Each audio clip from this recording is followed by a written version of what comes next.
Hello guys, আসসালামু আলাইকুম। আজকে দেখতে পাচ্ছেন যে আমার কাছে 1:4 এটা আছে।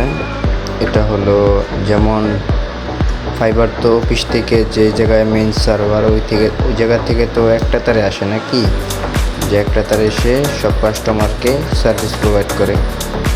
এই হলো মানে মেইন লাইনটা এই জায়গায় লাগায়, এই ফাইবারটার সাথে লাগায়, মাঝখানে এরকম একটা টিজি বক্স থাকে, এরকম টিজি বক্স। তো এটা তো সবাই চিনেন টিজি বক্স।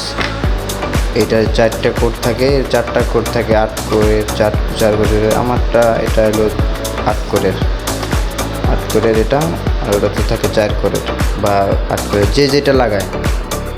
এখন কথা হলো যে সেগুলো মানে কানেক্টেড একটা তারে কীভাবে সব জায়গায় কানেকশন দেয়, 4-5টা 8-10টা কানেকশন কীভাবে গ্রাহককে দেয় একটা টিজি থেকে।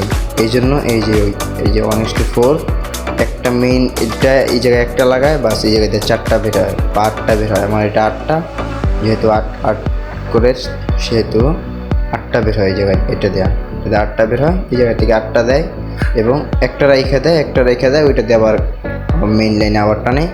এবং আবার যদি কোনো জায়গায় লাগে তাহলে এরকম করে সেম এরকম করে কানেকশনটা দেয় এইটা দিয়ে। এটার নাম হলো 1:4/8, যেটা বলে যেটা 1:4/8, যেটা বলে যে মডেল কিনে মডেল।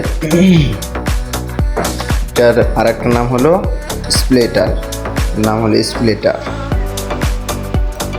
এই পুরো সেট। আর এটা হলো আমার আগেরটা, আর এটা হলো নতুন কিনছি, নতুন, আর এটা হলো আগেরটা, এটা নতুন।